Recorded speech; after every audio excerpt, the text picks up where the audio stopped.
यामिनीपुरा कहकर एक गांव है। वो गांव ज्यादा प्रतिशत जंगल में था, इसलिए बहुत हरा भरा रहता था। हमेशा उस गांव को देखने के लिए पर्यटक आते थे। ऐसे आए हुए पर्यटकों को गांव दिखाने के लिए विक्की कहकर एक टूरिस्ट गाइड भी रहता था। एक दिन कार में उस गांव को देखने के लिए सिरी, विभू उनके दोस्तों के साथ आए थे। उस कार को एक जगह में रोका और उधर एक आदमी को बुलाकर, ए बाबू, इधर इस जंगल को दिखाने के लिए एक टूरिस्ट गाइड है ना, उसको बुलाओ। जितना पैसा चाहिए उसके मुंह पर फेंक देंगे।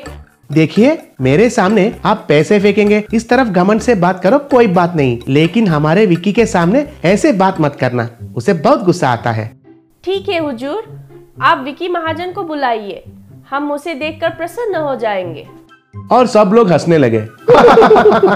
तब वो आदमी जाकर विक्की को बुलाकर लेके आया। विक्की उधर आया और उनसे, नमस्ते मैडम, आपको क्या सहायता चाहिए? ओहो, विक्की सर को शायद मैडम ही दिखाई देते हैं, सर लोग नहीं दिखाई देते हैं। देखिए सर, मेरे साथ मजाक करने के लिए आप मेरे दोस्त नहीं हैं। पहले ये बताइए कि आपको क्या चाहिए? आपको गाइड की जरूरी है कहकर पता चला, सीधी बात, चाहिए कि नहीं? मुझे और भी बहुत जरूरी काम है। तब सिरी विभू से, अरे इसको तो सर से लेकर नीचे पांव तक घमंडी घमंड है, अभी इसे कुछ मत कहना, जंगल में जाने के बाद इसको देख लेंगे। देखो विक्की, हम जंगल देखने के लिए आए हैं, गाइड के लिए पूछा तो तुम्हारा नाम सुनाई दिया, दिखाओगे क्या? जरूर दिखाऊंगा मैडम, इस गांव के आने वाले अतिथियों की मर्यादा करना हमारे गांव की संप्रदाय है। चलिए आपको जंगल दिखाता हूँ। तब सब लोग जंगल में पैदल जा रहे हैं और एक आदमी फोटोज भी ले रहा था। सिरी, क्या है देरी, अब तो शुरू करो। विक्की, मैं तुम्हारा नाम बदलना चाहती हूँ, डिक्की विक्की रखेंगे? नहीं, कचरा विक्की रखेंगे। हाँ, चीफ विक्की रखेंगे, ये ठीक लग रहा है। तब सब लोग चीफ विक्की कहकर पुकारने लगे। मैडम, आपका इरादा मुझे समझ में आया, लेकिन आप ये मत भूलिएगा कि आप एक जंगल में हैं। हम ज्यादा आवाज करेंगे तो इधर का भाग और शेर को सुनाई देगा और वो इधर आ जाएंगे तो मैं भी आपको नहीं बचा सकता हूँ। क्या बाघ और शेर के नाम से हमें डराना चाहते हो? उनको इतना सीन नहीं है और तुमको भी इतना सीन नहीं है। ए बाघ, हिम्मत है तो तुम हमारे सामने आओ, देख लेंगे तुम या हम। आओगे? हिम्मत है? नहीं तो तुम्हें और एक चांस देते हैं। इधर तुम्हारे लिए विक्की को आहार की तरह तैयार किया है, जल्दी आओ और उसे खा लो, खा लो, खा लो कहकर जोर से चिल्लाई। अब एक भाग उधर दहाड़ते हुए उनके सामने आई। उस भाग को देखकर सब लोग घबरा के कांपने लगे। तब विक्की सबसे, भागो भागो। सब लोग डर के मारे भागने लगे और भाग उनका पीछा करने लगा। आखिरकार वे लोग जैसे भी उस बाघ से बचकर एक पेड़ के पीछे छिप गए थे। तब विक्की उनसे, ये आपने क्या कर दिया है मैडम? आप उस भाग को बुलाए, वो एक मैन ईटर है। आज रात के लिए हमें यही रुकना होगा। हमें जिंदा रहने के लिए एक ही एक मार्ग है और वो बैम्बू हाउस है। वो बैम्बू हाउस बहुत ऊंचाई पर बनता है और भाग उधर तक नहीं पहुंच सकता है, लेकिन उसके लिए 1 लाख रुपए खर्चा होंगे। क्या करेंगे? क्या 1 लाख रुपए? हाँ मैडम, ये बैम्बू हाउस को इधर का जंगल का लोग बनाते हैं। उनको सब कुछ मालूम है कि आपने भाग को बुलाया और उससे बचने के लिए आपको बैम्बू हाउस की जरूरी है, इसलिए वे लोग हमारे जरूरी के हिसाब से डिमांड करते हैं। जितना भी खर्चा होने दो भाई, हमें जीवित रहना है, यही काफी है। तब विक्की कहकर एक विजिल किया और उनके पास 2 लोग आए। उनको सिरी ने पैसे दिया। तब विक्की उन लोगों से, तुरंत एक बैम्बू हाउस बनाइए। वे लोग पैसे लेकर एक बेहतरीन बैम्बू हाउस को बनाए। तब सिरी, विभू और उनके दोस्त सब मिलकर उसके अंदर चले गए। विक्की उनसे, देखिए, आप किसी भी कीमत में नीचे मत आइए, वो भाग मनुष्य की गंध से इधर आ जाएगी। मैं इन लोगों को बेच कर आता हूँ। कहकर विक्की उनके साथ नीचे आया। तब एक आदमी विक्की से, भैया, भाग की तरह मैंने अच्छा एक्टिंग किया है ना? तुम तो बड़ी एक्टिंग किया है रे, मैं भी तुमको असली भाग समझा था। भैया, ऐसे घमंड लोगों को तो ऐसा ही करना है, तुमने अच्छा किया है। विक्की उन लोगों के साथ बात करते हुए देखा सिरी और विक्की से, विक्की जी, जल्दी ऊपर आ जाइए, नहीं तो वो बाघ आ जाएगी। भैया जल्दी जाओ, बाघ के डर की वजह से उस बैम्बू घर को गंदा कर देंगे लग रहा है। कहकर आपस में हंसने लगे। एक गांव में राणा नाम का आदमी रहता था। राणा क्या व्यापार करना है बहुत सोचने के बाद नजदीकी बैंक से लोन लेकर एक जेसीबी खरीदा।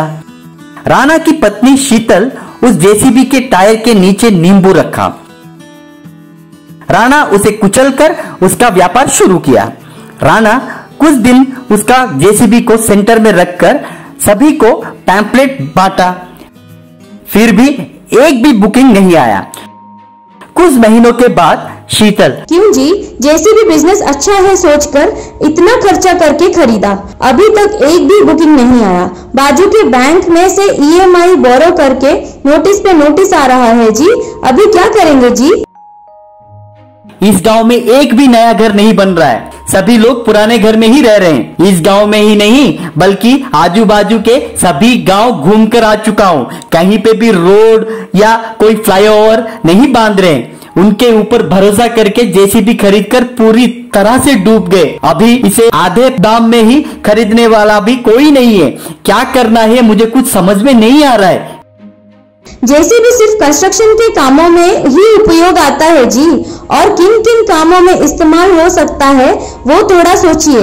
घर में खाने का सामान भी खत्म हो रहा है। राणा दूसरे दिन जेसीबी को एक ऑटो स्टैंड में रखा। आओ भाई आओ, जबलपुर, केदारपुर, अमीनापुर, कोई भी गांव हो, टिकट सिर्फ 20 रुपए। आओ भाई आओ, जल्दी से जेसीबी में चढ़ो, जेसीबी के डब्बे में भी बैठ सकते हो, कहकर चिल्ला रहा था। एक आदमी आकर, क्या है तुम्हारे जेसीबी में बैठकर गांव जाना चाहिए, तुम 20 रुपए में लेकर जाओगे? ठीक है, पर ये 20 किलोमीटर की स्पीड पे भी नहीं जाएगी। इसमें चढ़ा मतलब मेरे गांव जाने के लिए आधी रात हो जाएगी। पर ये क्या गंदी सोच है तुम्हारी? ये डीजल कितना पिएगी मालूम है तुम्हें? इसे शेयर ऑटो बनाकर घूमेगा तो तुम्हें नुकसान ही नुकसान होगा। हाँ सही है आपकी बात, ये तो मैंने सोचा ही नहीं था। वैसे ही राणा का कर्जा रोज रोज बढ़ता ही जा रहा था। एक दिन एक बच्चा राणा के पास आकर, अंकल, हमारे स्विमिंग पूल में एक बहुत बड़ी मछली आ गई है, आप आकर उसे थोड़ा बाजू में कर देंगे? मेरे पापा को कहकर आपको पैसे दे दूंगा। बाप रे, बहुत समय के बाद मेरे जेसीबी को बोनी लेकर आया है, तुम्हें बहुत थैंक्स है बेटा। राणा वैसे जेसीबी से स्विमिंग पूल में से बड़ी मछली को निकालकर बाहर फेंका। वो बच्चे के पिता ने राणा को पैसा दिया। राणा ने उस पैसे को आंखों से लगाकर नमस्कार करके चला गया। वैसे राणा उस मछली को जेसीबी में डालकर फिश मार्केट में लेकर गया। नानाराम नाम का एक फिश व्यापारी उसे रुकाया। ये मछली तुम्हें कहां पर मिली है भाई? ये बहुत ही कीमती मछली है, सिर्फ बाढ़ के वक्त ही समंदर से बाहर निकलती है, इसे मुझे बेचो, तुम्हें 10,000 रुपया दूंगा। राणा ने खुशी से ठीक है कहकर व्यापारी को मछली दे दिया, उसे पैसे देकर। इस तरह की मछलियां तुम्हें मिलने पर किसी को मत बेचना, मेरे पास ही लेकर आना। तभी राणा को एक आइडिया आया। उस दिन से राणा उसके जेसीबी से उन मछलियों को पकड़ना शुरू किया। मछलियां आकर उस जेसीबी के डब्बे में गिरने लगी। वो देखने वाले बाकी लोग आश्चर्य से देखने लगे। राणा जेसीबी को मछली मार्केट में लाकर मछलियों को उन्हें बेचता था। राणा को कभी कभी बड़ी मछलियां मिल जाती थी और उन मछलियों को राणा लाकर नानाराम को बेचता था। ऐसे जेसीबी में रोज टन के हिसाब से मछलियां गिरने पर राणा ने बहुत पैसा कमा लिया। एक साल में ही बैंक का लोन भी चुकता हो गया। वो देखकर शीतल बहुत खुश हुई। राणा उसे रास्ता दिखाने वाले बच्चे को हर महीना कोई ना कोई खिलौना खरीद के देता था।